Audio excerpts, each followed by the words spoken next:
고린도후서 13장 13절을 보겠습니다.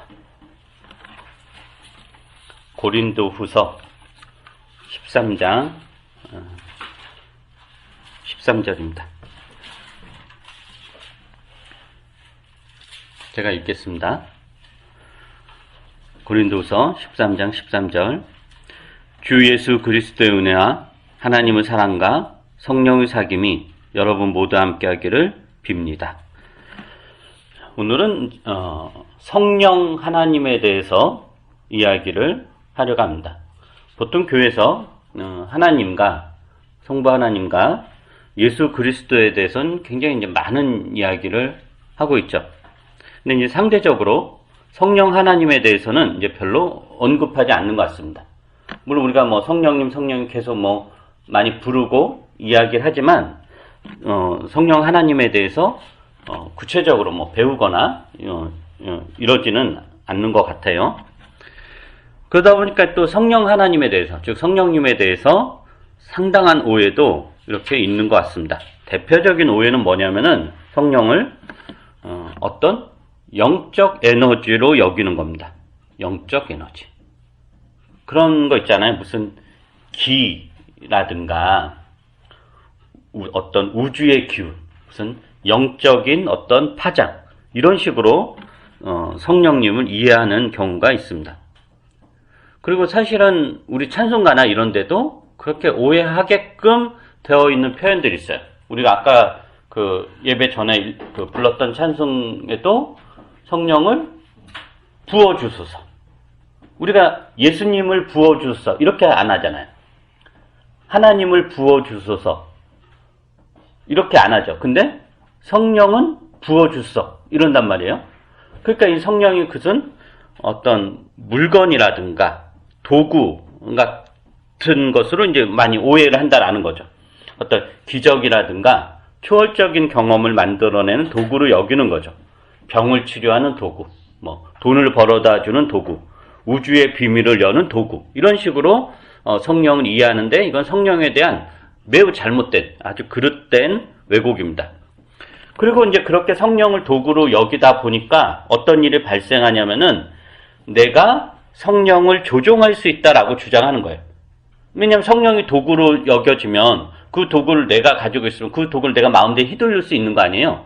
그러다 보니까 어떤 사람들은, 어떤 그런 기독교 지도자들은 자신에게 성령이 있기 때문에 나에게 기도를 받으면 방언을 할 수 있다, 나에게 안수를 받으면 병을 고칠 수 있다, 이렇게 이야기하고, 내가 손을 뻗어서 힘을 주면, 옛날에 그런 거 있어요. 이렇게 손을 쫙 뻗으면 사람들이 다 이렇게 쓰러지고, 그러니까 나한테 이제 성령이 있는데 그 성령을 내가 이제 도구로 써서 이렇게 쫙 절 보세요. 왜 안 넘어지나? 이렇게 쫙 하면 확 넘어지면 성령이 간 거야.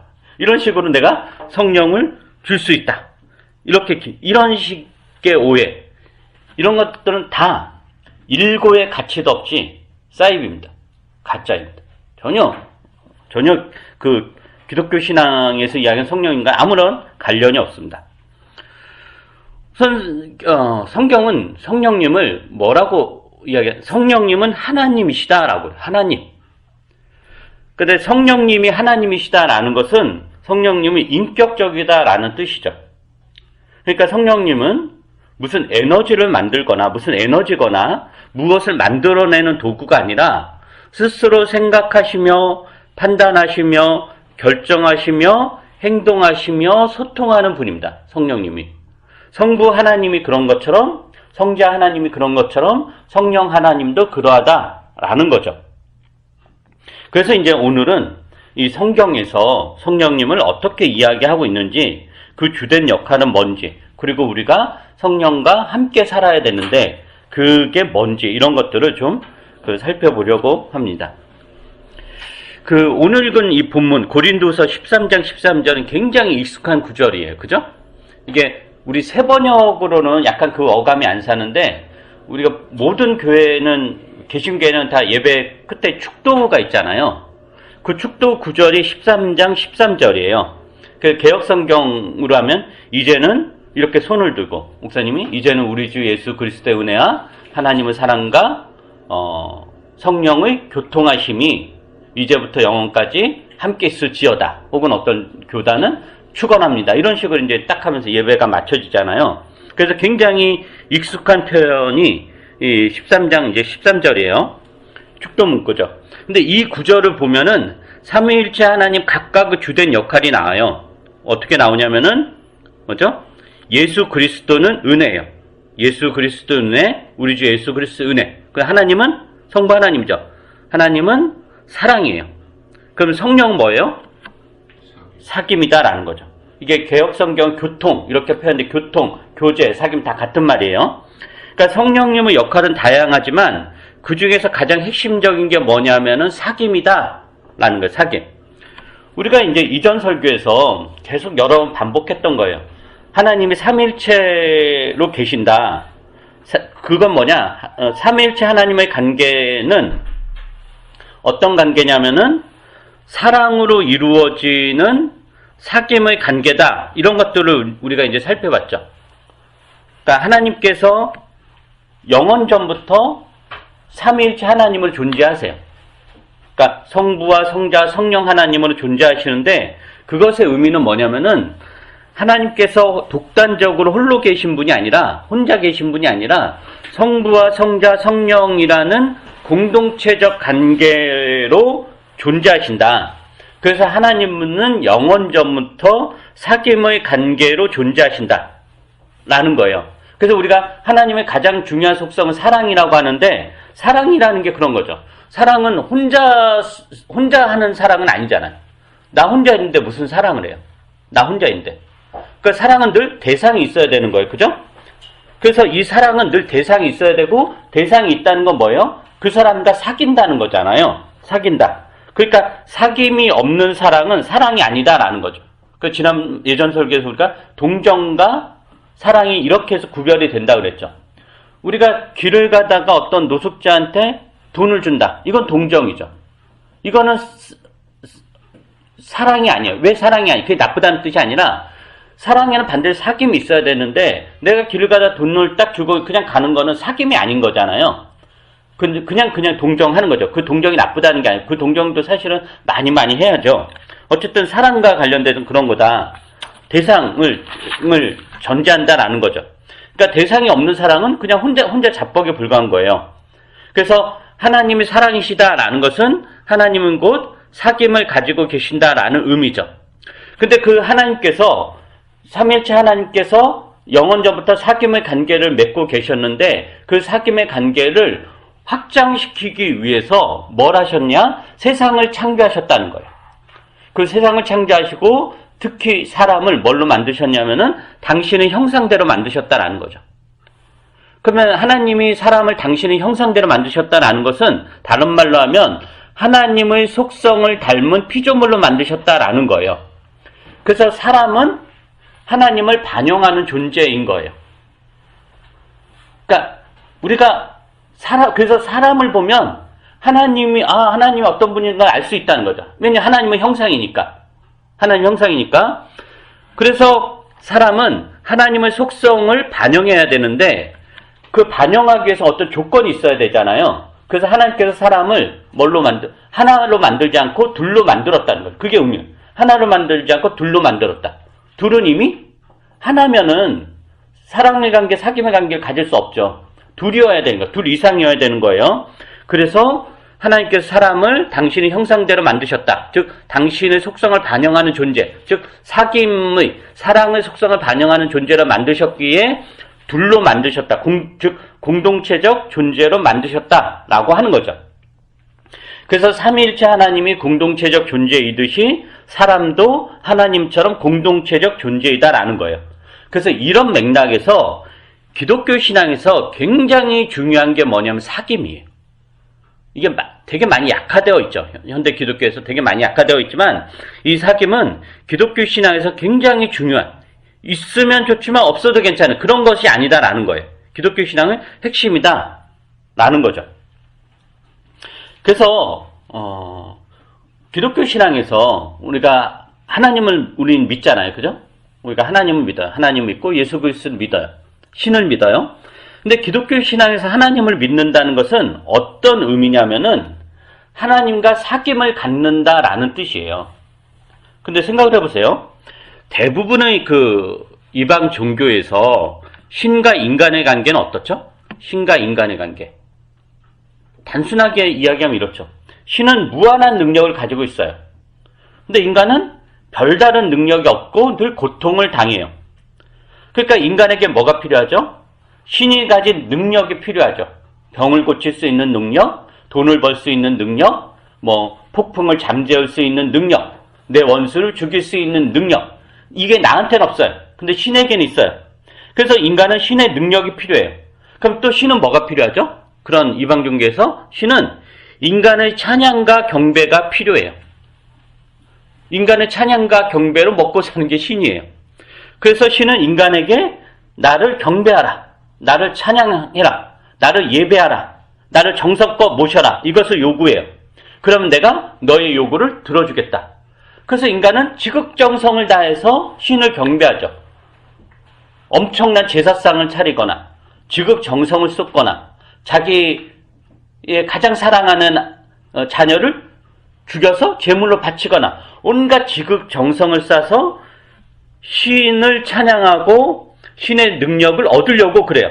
그럼 이제 신은 아이고 잘했구나 하면서 자기가 가진 능력을 조금 주고, 그러나 다 주지 않죠. 조금만 줘요. 그러니까 그 능력과 조금 살다가 이제 또 능력이 다 끝나니까 또 신에게 매달려요. 막 죽겠습니다, 살겠습니다, 막 이렇게. 그게 보통 신과 인간의 관계다라는 거예요. 그런데 기독교인들도 하나님과의 관계를 그렇게 갖는 경우가 너무 많죠. 그죠? 힘들 때 막 기도하면서 능력을 달라고 하고, 그래서 이제 딱 이제 해결이 됐으면 아무 상관없이 이렇게 살다가 또 힘들면 이런 거. 근데 이런 거는 기독교 신앙과 아무 관련이 없다라. 하나님 믿는 게 아닌 거예요. 기독교 신앙에서 하나님을 믿는다라는 것은 하나님과 사귄다라는 뜻이에요. 하나님과 사귄다. 그러니까 이방 종교에서 신의 능력을 쟁취하려는 그런 맥락에서 하나님 믿는다. 이건 기독교 신앙이 아니에요. 기독교 신앙에서 하나님 믿는다라는 것은 내가 하나님과 사귄다라는, 이걸 반드시 기억하고 있어요. 굉장히 중요해요. 이런 중요한 설교할 때 늘 사람이 안 오지만 어쨌든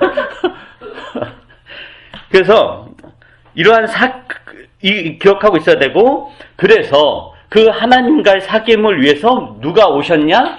성령께서 오셨다는 거예요. 성령께서. 그래서 성령님의 가장 주된 역할이 뭐냐? 사귐이다라고 하는 거죠. 하나님과의 사귐, 성도들과의 사귐을 위해서 성령께서 오셨고, 그게 성령께서 하시는 일이다라는 거예요. 이제 좀 더 구체적으로 성령님에 대해서 알아보도록 하죠. 요한복음 14장 한번 보세요. 요한복음 14장.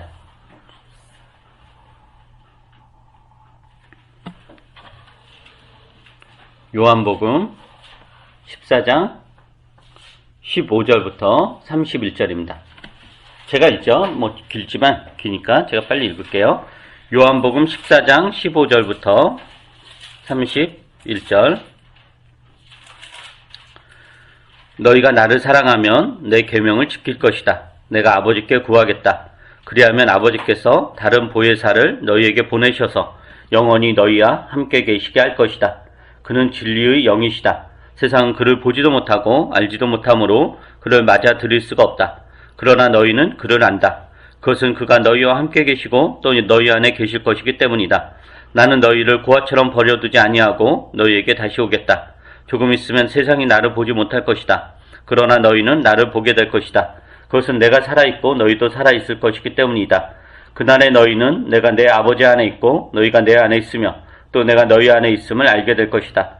내 계명을 받아서 지키는 사람은 나를 사랑하는 사람이요 나를 사랑하는 사람은 내 아버지의 사랑을 받을 것이다. 그리고 나도 그 사람을 사랑하여 그에게 나를 드러낼 것이다. 가룟 유다가 아닌 다른 유다가 물었다. 주님께서 우리에게는 자신을 드러내시고 세상은 드러내려고 하지 않으시는 것은 무슨 까닭입니까? 예수께서 그에게 대답하셨다. 누구든지 나를 사랑하는 사람은 내 말을 지킬 것이다. 그리하면 내 아버지께서 그 사람을 사랑하실 것이요 내 아버지와 나는 그 사람에게로 가서 그 사람과 함께 살 것이다. 나를 사랑하지 않는 사람은 내 말을 지키지 아니한다. 너희가 듣고 있는 이 말은 내 말이 아니라 나를 보내신 아버지의 말씀이다. 내가 너희와 함께 있는 동안에 나는 이 말을 너희에게 말하였다. 그러나 보혜사 곧 아버지께서 내 이름으로 보내신 성령께서 너희에게 모든 것을 가르쳐 주실 것이며 또 내가 너희에게 말한 모든 것을 생각나게 하실 것이다. 나는 평화를 너희에게 남겨준다. 나는 내 평화를 너희에게 준다. 내가 너희에게 주는 평화는 세상이 주는 것과 같지 않다. 너희는 마음에 근심하지 말고 두려워하지도 말아라. 너희는 내가 갔다가 너희에게로 다시 온다고 한 내 말을 들었다. 너희가 나를 사랑한다면 내가 아버지께로 가는 것을 기뻐했을 것이다. 내 아버지는 나보다 크신 분이기 때문이다. 지금 나는 그 일이 일어나기 전에 미리 너희에게 말하였다. 이것은 그 일이 일어날 때 너희로 하여금 믿게 하려는 것이다. 나는 너희와 더 이상 말을 많이 하지 않겠다. 이 세상의 통치자가 가까이 오고 있기 때문이다. 그는 나를 어떻게 할 아무런 권한이 없다. 다만 내가 아버지를 사랑한다는 것과 아버지께서 내게 분부하신 그대로 내가 행한다는 것을 세상에 알리려는 것이다. 일어나거라. 여기에서 떠나자. 자, 이건 어떤 거냐면은 지금 예수님께서 제자들에게 내가 이제 난 떠날 거다. 나는 너희와 이렇게 이제 헤어질 거다. 사라질 거다. 이렇게 이제 하고 제자들은 이제 그게 의아스럽고 두렵기도 하고 겁이 나죠. 그것에 대해서 예수님께서 하시는 말씀이에요. 내가 가면 또 다른 보혜사를 보낼 수 있다, 받을 수 있다라고 하는 거예요. 그래서 이제 보혜사라는 말이 되게 어려운데, 어려운 말이 쉽게 말하면 돕는 자예요. 그 영어는 헬퍼. 그러니까, 그래서 공동 번역은 이 보혜사를 협조자 혹은 협력자라고 번역을 하고, 우리말 성경은 이제 보혜사라고 했는데, 어떤 영어 성경은 헬퍼라고 이렇게 이제 번역을 해요. 그러니까 보혜사가 결국 뭐냐면은 도와주는 분, 도와주는 사람이다라는 거죠. 그러니까 예수님께서 이제 제자들에게 내가 너희들 떠날 것이다라고 하니까 제자들이 두려움에 사로잡혀요. 그러자 예수님이 제자들에게 하나님 아버지께서 다른 보혜사를 너희에게 보내서 너희와 영원히 함께 계시게 할 것이다라고 하셨죠. 다른 보혜사. 그 말은 다른 보혜사라는 건 이미 그 전에 또 다른 보혜사가 있었다는 뜻이잖아요. 그죠? 다른 보혜사 보낸다는 거니까 보혜사가 있다는 뜻이었잖아요. 그럼 그 보혜사가 누구겠어요? 예수님이죠. 그죠? 예수님이죠. 예수님도 보혜사인 거예요. 그러니까 왜 보혜사라고 이렇게 쓰여졌는지 저도 그 한문이 어떻게 푸른지 잘 모르겠는데 그런 협조자, 협력자, 도와주는 자. 그러니까 예수님이 제자들을 도와주는 자로서 계셨던 거죠. 근데 내가 떠나니까 너희가 두려워하는데 그러지 말라. 내가 떠나야 다른 도와주는 자를 하나님이 보내신다. 그게 이제 성령님이시다라고 하는 거죠. 그래서 그러면 그 보혜사께서, 즉 성령께서 오셔서 하시는 일이 뭐냐면은 26절에 보면은 26절 한번 보세요. 너희에게 모든 것을 가르쳐 주실 것이며 또 내가 너희에게 말한 모든 것을 생각나게 하실 것이다 라고 하세요. 즉 성령께서 오셔서 하시는 일이 뭐냐? 예수 그리스도께서 가르쳐 주신 것을 다시 가르쳐 준다는 거예요. 그러니까 성령께서 새로운 것을 가르쳐 주는 게 아니에요. 전혀 듣고 보도 못한 걸 가르쳐 주는 게 아니라 예수께서 제자들과 3년 동안 있으면서 제자들에게 가르쳐 주셨던 것을 성령께서 오셔서 다시 가르쳐 주신다라고 하는 거죠. 그러면 성령께서 구체적으로 무엇을 가르쳐 주는가? 요한복음 16장 보세요. 이건 여러분이 한번 읽어보세요. 요한복음 16장. 요한복음 16장 5절부터 15절. 다 찾으셨나요? 요한복음 16장 5절부터 15절 읽어보세요. 시작. 그런데 너희 가운데 아무도 나를 어디로 가느냐고 묻는 사람이 없고 도리어 내가 한 말 때문에 너희 마음에는 슬픔이 가득 찼다. 그러나 내가 너희에게 진실을 말하는데 내가 떠나가는 것이 너희에게 유익하다. 내가 떠나가지 않으면 보혜사가 너희에게 오시지 않을 것이다. 그러나 내가 가면 보혜사를 너희에게 보내주겠다. 그가 오시면 죄와 의와 심판에 대하여 세상의 잘못을 깨우칠 것이다. 죄에 대하여 깨우친다고 하면 세상 사람들이 나를 믿지 않기 때문이요. 의에 대하여 깨우친다고 하면 내가 아버지께로 가고 너희가 나를 더 이상 못 볼 것이기 때문이다. 심판에 대하여 깨우친다고 하면 이 세상의 통치자가 심판을 받았기 때문이다. 아직도 내가 너희에게 할 말이 많으나 너희가 지금은 감당하지 못한다. 그러나 그분 곧 진리의 영이 오시면 그가 너희를 모든 진리 가운데로 인도하실 것이다. 그는 자기 마음대로 말씀하지 않으시고 듣는 것만 일러주실 것이요 앞으로 올 일들을 너희에게 알려주실 것이다. 또 그는 나를 영광되게 하실 것이다. 그가 나의 것을 받아서 너희에게 알려주실 것이기 때문이다. 아버지께서 가지신 것은 다 나의 것이다. 그렇기 때문에 내가 성령이 나의 것을 받아서 너희에게로 알려주실 것이라고 말할 것이다. 자, 이게 어떤 내용이냐면은 예수님 제자들과 거의 3년을 같이 생활하면서 동거동락하면서 제자들에게 하나님 나라의 복음을 가르쳤죠. 그죠? 하나님 나라의 복음을 가르치고 제자들은 예수님에게 그 하나님 나라에 대해서 하나님의 뜻에 대해서 배우고 또 예수님의 사역에 동참하면서 하나님 나라의 오심을 기다렸습니다. 제자들이. 그러니까 제자들은 예수님은 제자들에게 삶의 희망이며 살아갈 근거가 되는 거죠. 근데 예수님이 떠난다고 하니까 당연히 두렵고 놀랄 수밖에 없어요. 자신들의 삶의 유일한 근거였던 그분이 떠난다고 하니까 당연히 두렵고 놀랍죠. 근데 예수님께서 뭐라고 하냐면은 내가 떠나는 게 더 유익이다라고 그래요. 그러니까 단순히 대치가 아니에요. 그러니까 A에서 B로 대치하는 게 아니라 더 유익이다라고 해요. 더 유익이다. 내가 떠나야 보혜사 성령께서 오시기 때문이다. 이 말은 뭐냐? 예수님이 제자들과 함께할 때보다 성령님께서 제자들과 함께할 때 그 제자들을 더 든든하게, 더 굳건하게, 더 세밀하게 인도하실 수 있다. 그래서 내가 너희들하고 있는 것보다 성령께서 너희들하고 있는 게 훨씬 더 유익이다라고 하는 게 지금 읽은 말씀이에요.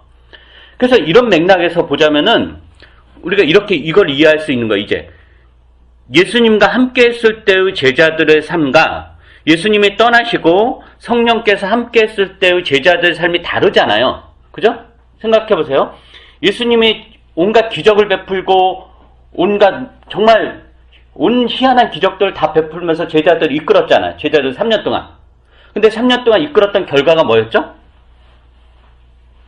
베드로는 부인하고 가룟 유다는 배신하고 제자들은 다 떠나가고 그리고 거기서 결국 예수님을 죽으러 난 예루살렘 올라간다고 하는데 제자들은 그런 거 아랑곳하지 않고 누가 1등이냐 누가 첫째냐 꼴찌냐면서 다투기나 하고 그랬단 말이에요.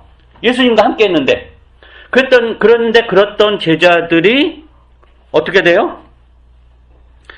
예수님이 떠나고 나서 성령님이 함께 하셨을 때 그들은 예수님의 가르침을 그제서야 제대로 이해했고 그제서야 자신들의 욕심을 버렸고 그제서야 죽음을 두려워하지 않고 복음을 전했다라는 거예요. 예수님하고 같이 있을 때는 그 고난이 무서워서 도망쳤는데 예수님이 떠나고 그러니까 예수님이 없는 거잖아요. 없음에도 불구하고 죽음도 불사하고 그 엄청난 고난도 불사하고 죽음도 각오하고 복음을 전했다라는 거죠. 이 차이가 뭐냐라는 거예요. 이게 바로 성령의 오심과 함께함과 관련된 거다라는 거죠. 그래서 이제 그 다음에 또 살펴볼 건 그러면 요한복음 14장과 우리가 16장을 봤는데 거기에서 나오는 성령의 주된 역할이 결국 뭐냐면은 진리를 가르치는 거였죠. 진리를 가르치는 거. 예수께서 가르치는 거 다시 가르치는 거예요. 새로운 진리가 아니라 하나님과 예수 그리스도에게서 나온 진리예요. 그래서 성령님이 예수 그리스도를 증언한다 라는 거죠. 근데 우리는 성령의 주된 역할이 사귐이다라고 그랬어요. 근데 성령의 주된 역할이 사귐인데 그 성령께서 하시는 일이 뭐냐면은 진리를 가르치는 거. 예수 그리스도의 가르침을 다시 가르치는 거예요. 그렇다면 이 사귐과 진리가 관련이 있는 건데 어떤 관련이 있는가를 좀 보도록 할게요. 첫째는 기독교 신앙에서 사귐이란 교제, 사귐이란 그저 친목 도모나 사람들 간의 단순한 사귐이 아니다라는 거예요. 우리가 동창 모임에서도 사귐이 있죠. 그죠? 뭐 동호회라든가 그런 어떤 무슨 모임 이런 데서도 사귐이 있잖아요. 예를 들면 뭐 산악회가 있다고 쳐봐요. 산악회로 이렇게 모일 때 그 산악회 회원들끼리 이제 사귐이 있잖아요. 그러면 그 산악회의 그 사귐을 이끌어가는 동력은 뭐죠? 산이죠, 산. 산에 대한 지식이라든가, 어디 산이 좋다라든가, 뭐 등등. 물론 막걸리도 있고, 어디 파전이 맛있다. 이런 것도 있겠지만, 그 동창 모임의 사귐의 주된 동력은 뭐겠어요? 학창시절의 추억이죠. 그러니까 옛날 네가 이랬다 저랬다 그러면서 그냥 나이 드신 분들도 옛날 이야기하면서 막 이렇게 즐겁게 이제 동창 모임을 사귀는 거죠.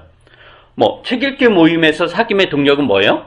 당연히 책의 내용이죠. 읽은 책을 근거로 해서 서로 이야기를 나누며 사귐을 갖는 거예요. 그럼 이런 맥락에서 기독교 신앙에서 사귐은 뭐냐? 진리 안에서 이루어지는 사귐이다라는 거예요.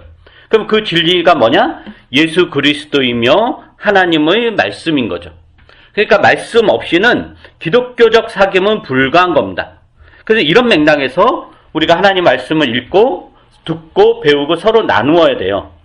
각자 하나님 백성으로서 살아온 삶을 나누며 서로가 서로에게 하나님 말씀이 되어야 되고 그게 풍성해지는 것으로 사귐도 풍성해진다는 거예요.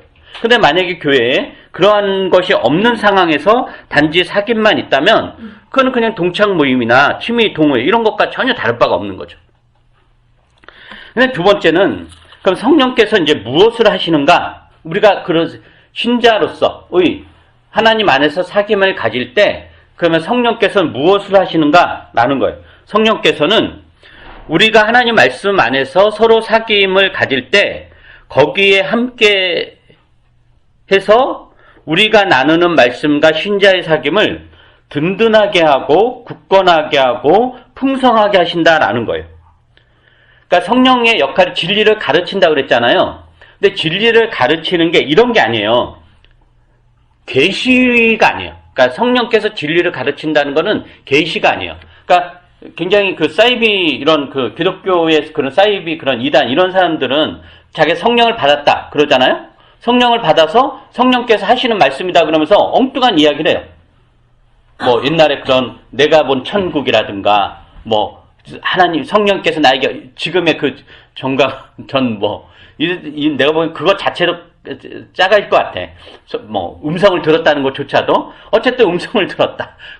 그런 것들인데 그게 아니다라는 것. 성령께서 진리를 가르친다는 것은 계시라든가 새로운 어떤 것을 가르친다는 게 아니라 하나님과 예수 그리스도가 가르치셨던 그 진리를 삶의 내용으로 녹아들게 하고 그 진리가 신자의 삶과 분리되지 않게 하고 예수 그리스도의 가르침이 곧 신자의 존재가 되게 하는 것, 이게 성령께서 진리를 가르치는 거예요. 새로운 걸 가르치는 게 아니라. 그래서 그 성령으로 인해서 우리가 드디어 진리를 위해서 목숨을 걸 수도 있고 그 어떤 어려움이 닥쳐와도 하나님의 뜻대로 사는 일을 포기하지 않게 된다라는 거예요. 그렇게 성령이 우리를 강하게 든든하게 만들어 가는 겁니다. 그 다음에 세 번째는 이 성령의 사역은 공동체적으로 이루어진다라는 거예요. 공동체적으로. 그러니까 공동체적으로 이루어진다라는 건 뭐냐? 즉 성령님이 함께 하신다. 성령님은 보이지 않잖아요. 그죠?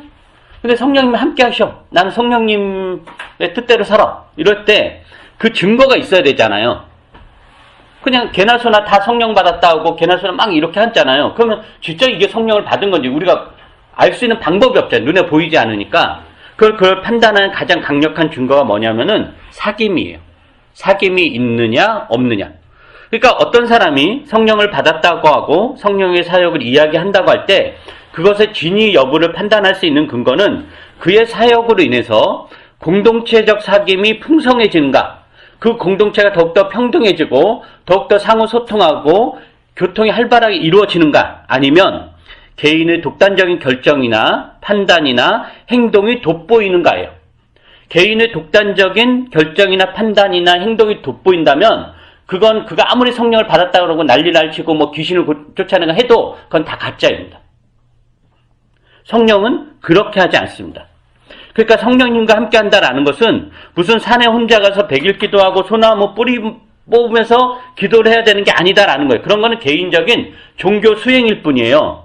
그러니까 성령님은 사귐의 하나님이기 때문에 성령님의 뜻대로 살아가는 사람은 다 어떻게 되냐? 주변을 화목하게 하고 평안하게 하고 기쁘게 해요.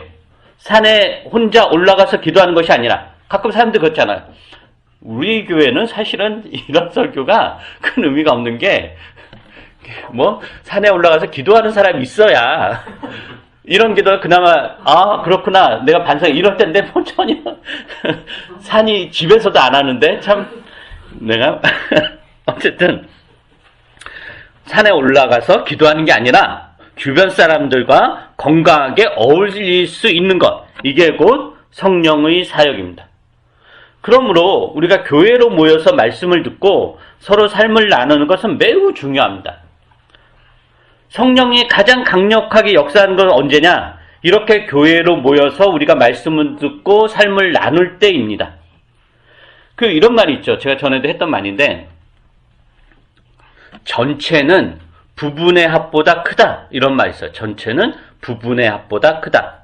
이게 무슨 말이냐면은, 만약에 우리가 이제 지금 10명이라고 쳐봐요. 10명이 모여서, 말씀을 듣고, 또 각자 이제 하나님 뜻대로 살아온 그 삶의 내용들을 서로 이제 나누잖아요. 그렇게 나눌 때,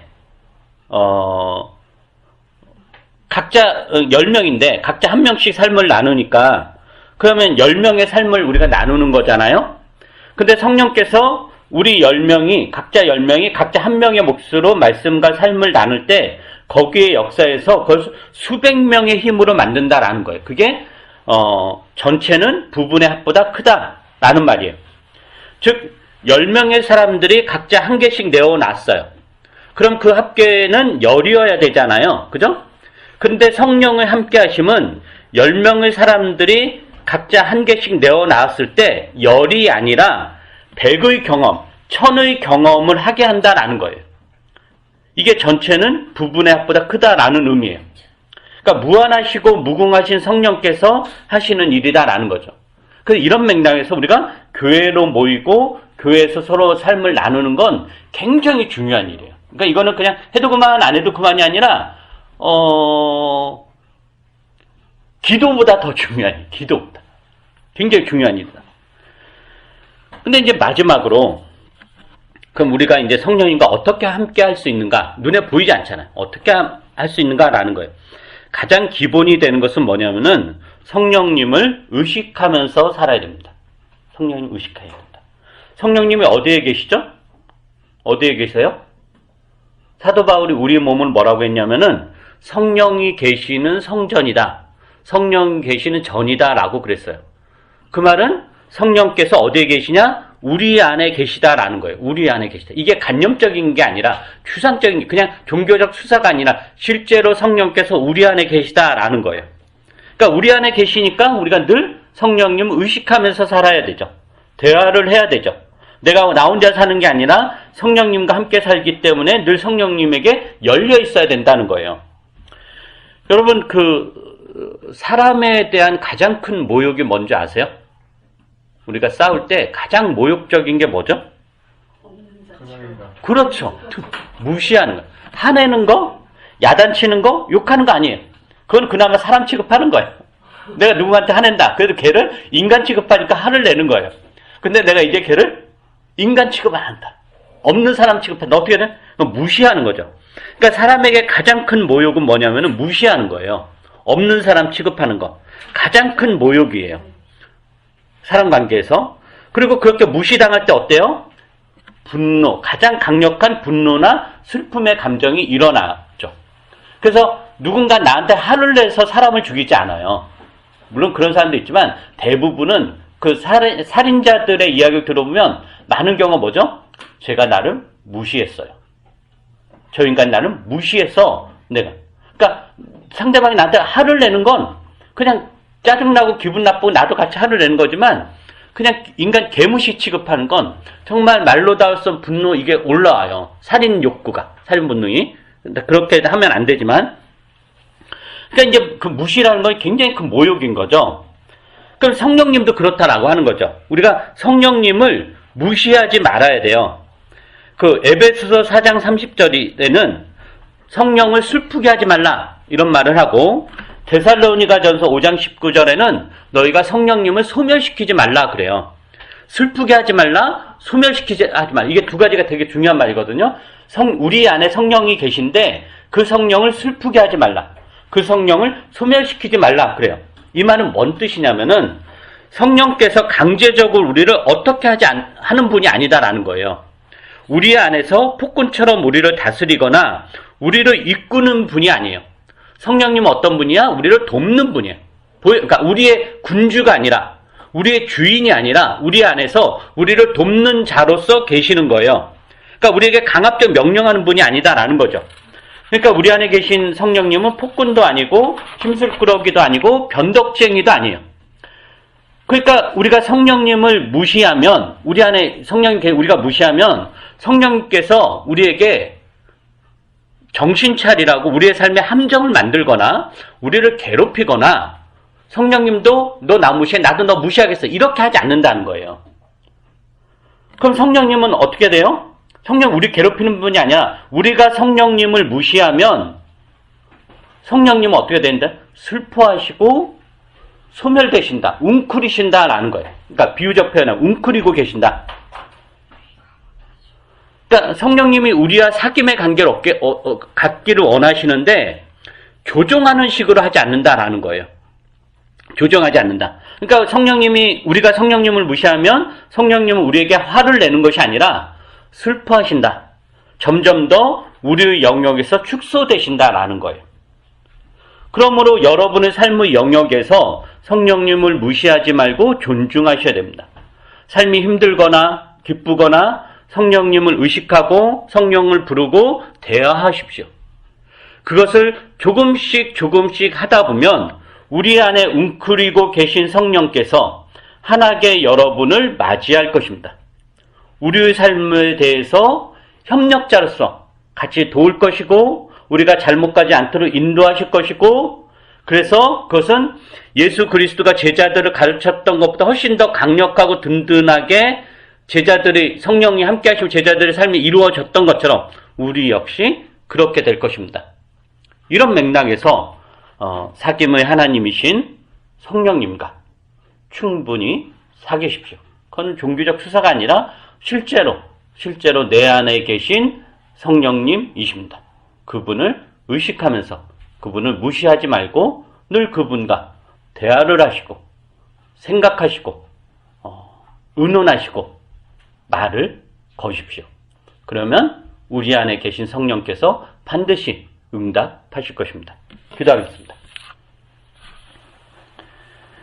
거룩하신 하나님, 우리를 고아처럼 내버려 두지 아니하시고 성령 하나님을 우리 안에 보내주셨습니다. 그래서 우리의 마음 한 자락에 또아리를 틀고 성령께서 계십니다. 우리가 성령님을 무시하면 성령님은 화를 내는 것이 아니라 슬퍼하시고 점점 더 웅크러들고 우리를 기다리고 계십니다. 우리가 우리 안에 계신 성령님을 잊지 말고 무시하지 말고 부르며 존중하고 대화를 나누고 그 함께함을 이루어 나갈 수 있도록 은혜를 베풀어 주시옵소서. 성령님과 함께했던 제자들의 삶이 그렇게 변했던 것처럼 우리도 성령님과 함께함으로 우리의 이 삶이 더 든든해지고 더 주의 뜻대로 온전히 갈 수 있도록 은혜를 베풀어 주시옵소서. 그래서 우리 교회 교우들이 성령님과 늘 충만한 사귐의 관계를 갖고 그리고 이렇게 공동체적으로 모였을 때 성령의 임재하심을 충분히 느끼며 경험하며 갈 수 있도록 또 은혜를 베풀어 주시옵소서. 감사드리며 예수님 이름으로 기도합니다. 아멘.